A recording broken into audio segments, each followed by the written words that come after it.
by this dickhead that I know named Johnny No Bueno. Hopefully he's dead and gone and never to be risen from the dead ever again. Who is me. I'm so excited about tonight. The brilliant fucking open mic was brilliant. You guys are fucking amazing. You honor the shit out of me. I do not deserve to be standing up here in the midst of such wonderful people, such brilliant poets. Fuck you, Tommy. We have two brilliant features for tonight. I am honored and privileged to have one of them, if not both of them, in the same evening.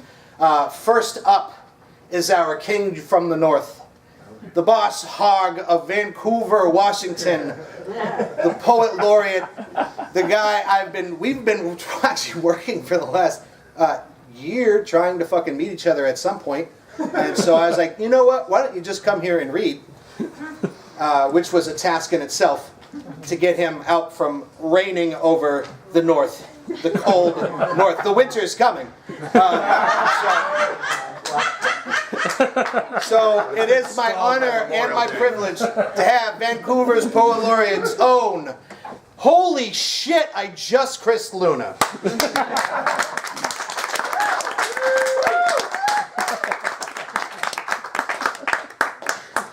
You forgot my name, did you? That's all right. But I remembered it. Yeah. And I got to play it off until you've called me out. Yeah, and I wasn't around because I live in Vancouver for the Johnny No Bueno drama, so you'll have to explain that to me at some point. Like, Sean, Johnny, what the hell's going on? Yeah. Channel Z, circa 1989. Suddenly static in my own time, in your own time, beware, a tear can appear, a rip, a slash through the static in a moment, and suddenly, too suddenly, you are not wherever you are, but then again, and there may be no reason why, but there you are in the lavender shorts, the garment that stuck around, not wanting to miss a moment of this crisis, this chaos, this crisis of faith, this fundamental fissure in the unseen scripture you rarely regarded as worth your time. That time static, that age static in my attic, laughs in a darkened kitchen, and you did not then, and you do not now, do not now, do not now believe in anything but love. That's my first one. Some Angels Can't Dance for Brenda. This is definitely the place. This is the goddess cotillion. There is no sight more heartbreaking than the transformation of a woman's shape as she raises her arms above her head, breasts rising into a stretch. My goddess angels have taught me more about the divine in the past year than a lifetime of priests and pastors were able. Here's another Portland one. After the Roots, for Maria. My love for you burns like the steeple of a late-night morning star, viewed from a speeding vehicle crossing a Portland bridge in a dense fog. The blood that rushes to and from my heart, forever altered by the hot music, created by its flow as your legs part and I catch a maddening glimpse of your golden thigh on the driver's seat, mere inches away from my accelerating yearning.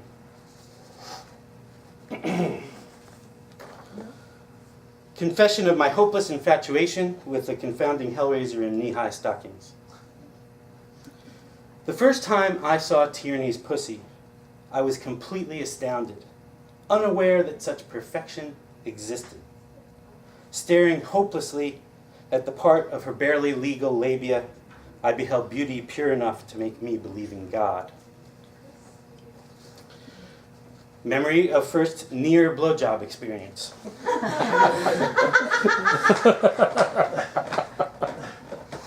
Come back to me, naughty girl, first to pay that kind of attention. I know that you're long gone, but your young mouth opens to wrap itself around my virginal cock forever in eternity's memory loop.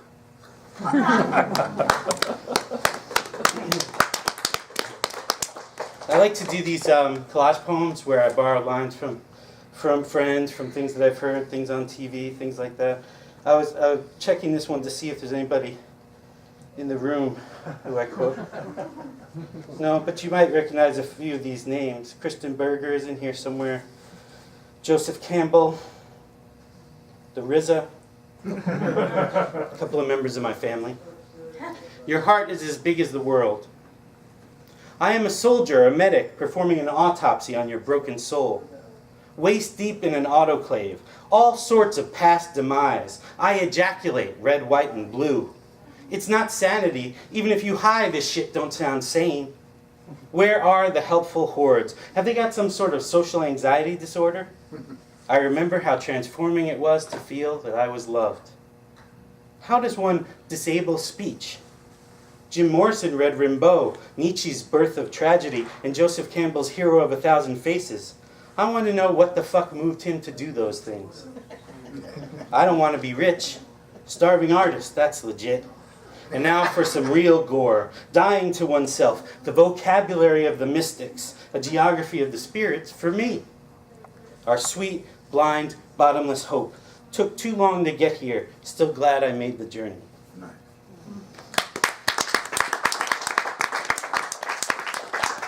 Whenever I have the opportunity to read for people, I try to read something that's really new. That's probably the newest one that you're going to hear.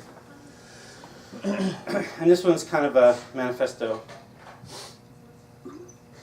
The title comes from Jack Spicer. All beauty is at continuous war with God.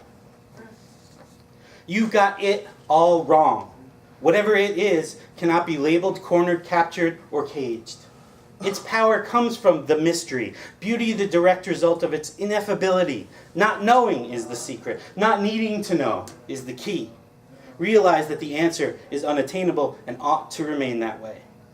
You defile the very possibility of revelation when you try to place it in a box, erect palaces, build altars, put it on display for all the world to see. The glory in captivity. 2. Not knowing can be painful, but feels more honest. Rather be in the dark with hope than standing in the light, nothing left to learn. My disappointment is boundless. Your pretty words would be easier to swallow were they not so often followed by the gleeful slitting of your brother's throat. What, I ask, has any of this to do with love?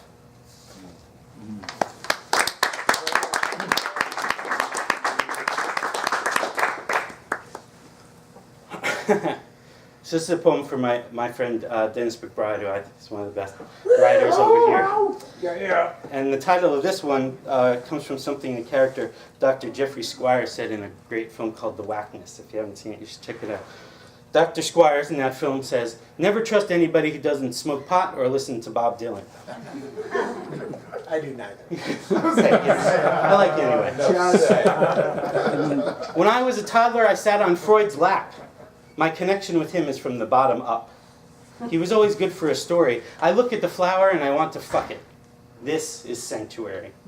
As he dissects space and time, a sound like a thorn unfurling from deep in Dennis's throat, he suggests that it is a sensory issue in the automatic facet. Reality is a filthy tyrant in tight pants. And that last line is Dennis. I love that. Reality is a filthy tyrant in tight pants. No shit.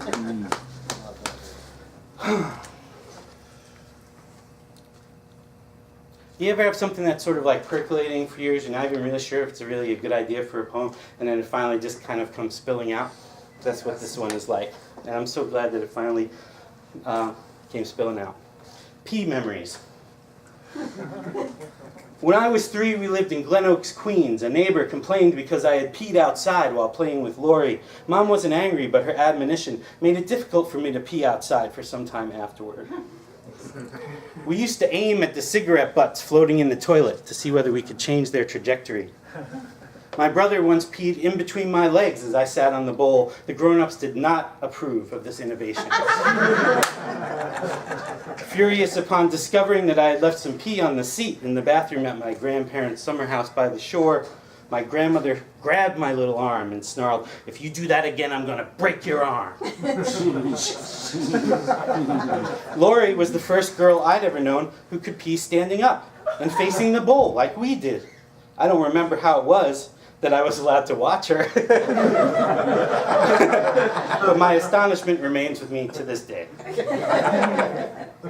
Catholic school left me with pyuresis, an inability to urinate while being watched.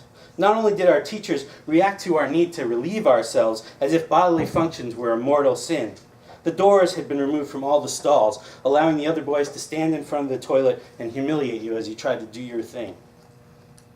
I once peed on a lover as I hovered above her spread open legs. So excited, my brain sent my body the wrong message, causing the improper fluid to be released.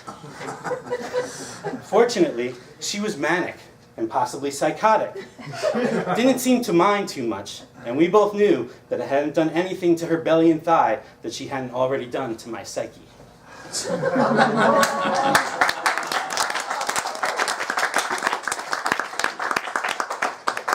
That's a good finish. That's a good one. We're talking about confessional poetry, right? It's a little more serious. A poem for Elizabeth Short, who was the victim of the Black Dahlia murder. An exquisite corpse mutilated, bisected by a minotaur, singular or plural, and arranged in Duchamp tableau on Magritte grass, subject and object, created to remind women that they are nothing more than an aesthetic fascination, certainly not flesh and blood, most definitely lacking a soul.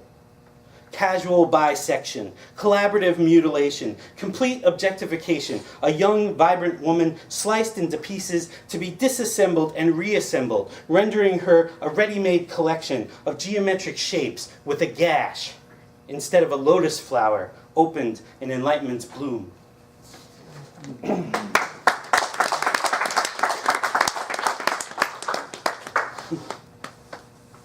I don't really slam, but I guess if I did, this is what I would do. Loving poetry is like being a fan of horror movies, so enamored with the genre that you are willing to sit through movies that are completely moronic and not at all scary, in the hopes of catching that one unique concept, or cool character, or original way of dispatching with someone. The basketball which completely obliterates a person's head in that piece of shit, Deadly Friend, or the fully grown adult male who claws his way out of the woman who has been raped by an alien, an extra. You stick with it to the end because you love it, fully realizing that they can't all be The Exorcist, The Omen, or Night of the Living Dead. Can't all be Cronenberg, Argento, Luton, Whale, or Carpenter. Dig?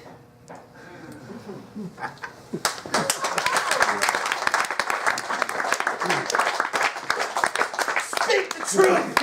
I guess we have at least a couple of horror movie fans. We've got 3 books. And I say we, I mean me and my partner Tony, who co-hosts the Ghost Town Poetry Open Mic with me in Vancouver, and she and I co-founded Printed Matter Vancouver, a small press that's done 3 books, 2 anthologies of poetry from the series. Some of our friends that are here tonight are in these books. And last National Poetry Month, I was part of a really exciting project called the Pulitzer Remix. And the Pulitzer Remix was they tried to find a writer for each of the Pulitzer Prize-winning novels, and at that time there were 85 of them, to take one of the novels and remix it and post a poem a day based on that. And I've been working with found material for a really long time, so this was a great project for me. I mean, it sounded like fun. I haven't read that many of the Pulitzer Prize-winning novels, which is a little bit embarrassing, but I had read Norman Mailer's The Executioner's Song, which is a 1,000-page, monster of a book. So I also have for sale tonight, and I'm going to read a couple of examples because it's the newest thing that I have right now. Brutal Glints of Moonlight. This is all 30 of the poems from the Pulitzer Remix Project, and they took the blog down, I think, because they're going to try to do some kind of anthology. So you can't really read these online anymore. You could only do it during April 2013. So that's why I put the chapbook together. So a few examples from Brutal Glints of Moonlight. It really was fun doing these poems. April 13, I want to look at the transcript so I can analyze the intensity of the situation. 1. 2 high-rise buildings led to a serious, one-time-only affair. The old, racist, self-destructive artist, killer Irishman movie star con. Forms of brainwash, behavior modification, lobotomy. Some new great moral complexity, the key to conformity. Motherfuckers are hopeless, unconscious, endlessly irritating, with the subtlety of a hammer.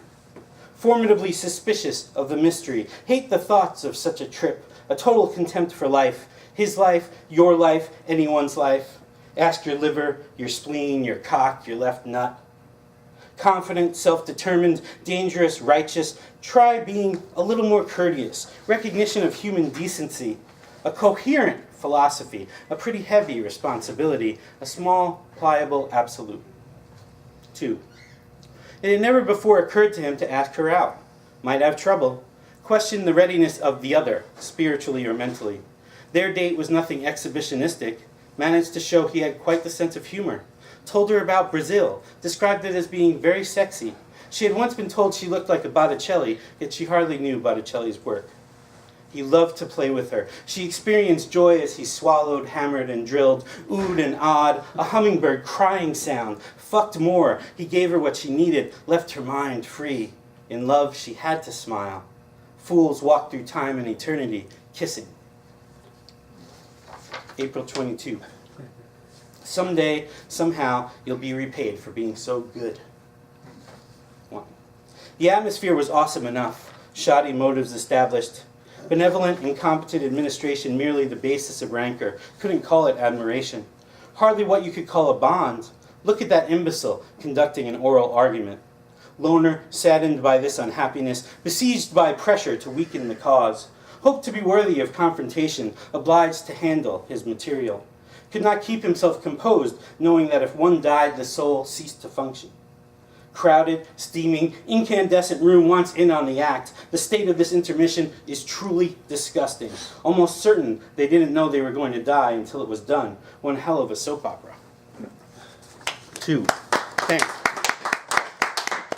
I should explain the 1-2 thing.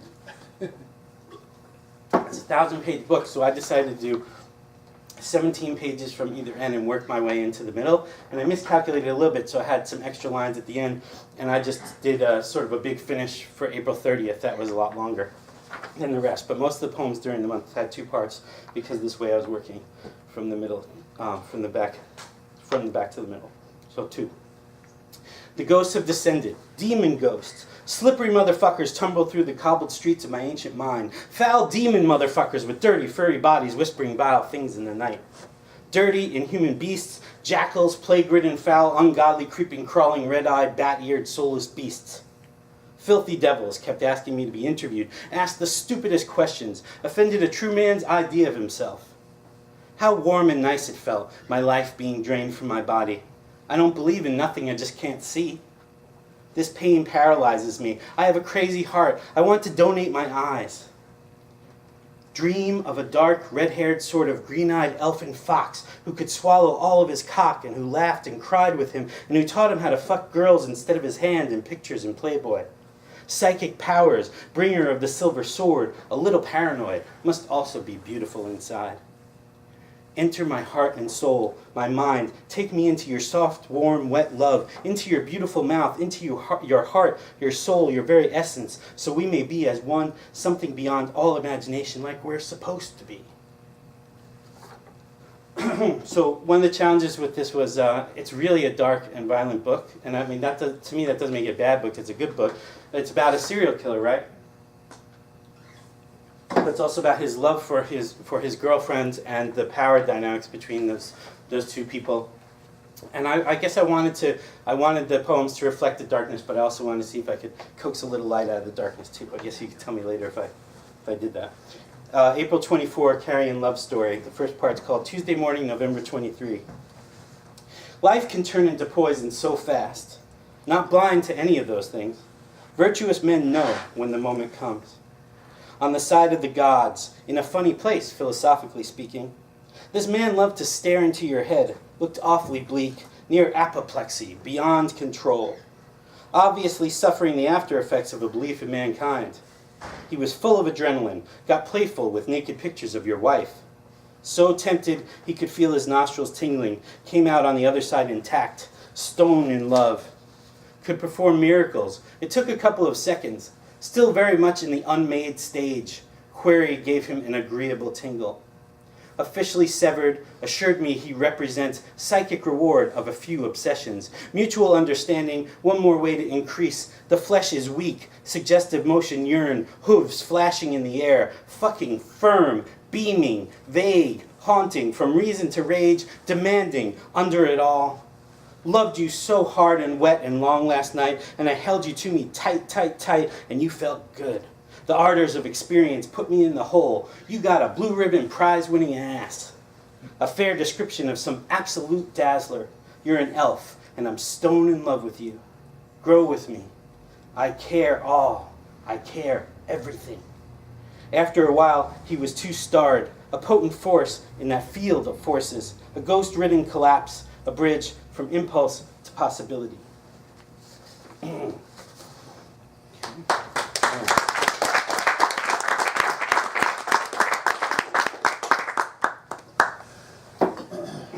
So get a couple more of those, a couple more of the brutal glints. April 25. Profile of a wasted life based on my examination of the bush. 1. O beautiful guru, remarkably coherent, sordid risk to society. Van Dyke-type beard and long hair, a vile and dirty mouth, dissipated the authority of your determination less than the noblest motives. No denying the importance of his presence on the scene, that massive old lion taught him a great deal. Why did I just walk out of this motherfucker? Shithead was having a conniption. A lot of precious time had gone by. Sunshine, I seen the heat come down. A malodorous dazzle scavenging alternate weeks. A putrefying farce. Breakdown, bizarre, and sick. Nothing was ever the same again. Where are these bad vibrations coming from? That's the way it is with great debates. Goddamn assholes all over the place. This awful, jumbled up mess had to begin. A different type of negotiation, an indelible experience, an irreparable blow. Didn't know what they were stepping into. I need an outlet more persistently organic. I still feel I can help you, condemned men and women. That fucking hippie was shaking. Came forth as much as announced. Appealed to him at 2 a.m. Baby might be brought around eventually. Joan Didion gets the whole thing. 2. Is that all there is? Absence of connection? Improper foundation? What would it do to your dreams? I'm sorry, I'm so fucking sorry. I got to feel like I was jacking off too much, looking at the bush, microscopic marks of similarity, as deep in delight as didn't examine it. Spent time glowering, unsettled, left up in the air, observe, comprehend, describe. The time is right now. This is the best time. So this is the that big finish. What do people think so far? It's different when you're reading. I mean, it's my thing based on his thing, but it's different. Yeah. I mean, try it sometime. It's cool to use someone else's words to say what you want to say. So that was one of the things that I want you to know about it too, is that it mentions Portland, it mentions Vancouver, it mentions other areas, that we're familiar with, and there are a lot of pop culture icons mentioned, so I got to sort of include them as characters. Like I used Johnny Cash as a character because he actually went and visited Gary Gilmore when Gary Gilmore was in prison. So here's the big finish to Brutal Glints of Moonlight. April 30th, the sound of the word could change the day. The violence of Portland licked right up to the edge of Vancouver, ruined it for the people living there. Writing poetry, a fast-developing synchronicity situation, somewhat chaotic, the synchronicity of synapses, life on the brink of change. Grace and dignity in bed, become as one and come and come and come. Rant, rave, yell, scream. Permission to make a few inquiries, she would say to herself in the dark. Curiosity engulfed the man. A great big fucker, 300 pounds or so. It did hurt. Not averse to watching porn, always wanting something. Ain't that something? Extra visits from Satan, repercussion of the gloom that would not lift. Practicing magic, still a stigma. Life like a movie, paid attention. Slitted window inspired the mind to race. A certain lust for free will, all he ever talked about. Must have been a sensitive child. I want freedom. I'll give you a piece of my story today if you take care of me tomorrow. I cherish you, that's a true fact. Today you kissed my eyes. You have blessed me forever. We are all sacrifices to the gods, attracted by impromptu coincidence, having spent more than 90% of our adult life in cages. Get into numerology. Numerology can keep you sensitive to patterns. Rebellious, stubborn physicists, poets, artists, physicians, musicians like Ginsberg, Kerouac, Hesse, Kesey, Watts, Crowley, Savio, and Rubin move into consciousness, raising by toking, sensuous juxtaposition. Not here to defend themselves. A message from the master gurus. Going to show you something I never showed before. Piety swings. Disobey. Practice magic. Follow your conscience. Wear it and enjoy it. Transform your ability to guide the energies. Feel the vibration. Live in ultimates. Angel made her appearance. A striking beauty with an air of calm, an infectious, innocent-looking, melancholy wistfulness. Gentle, soft-spoken, courteous, and concerned. A kind of mystique about her, a sky glow. Awestruck, got off on talking to her. More style, class, sanity, and guts than anyone he'd ever met. She brought him peace. For lunch, they went to a topless bar, talked about survival. She got all of what he laid on her. It was all smooth. Then, no man ever loved a woman more than I love you. I love you with all that I am. A crevasse between them. The whole thing collapsed. Give me more time. It was one of those things in life he didn't know if he'd ever get over.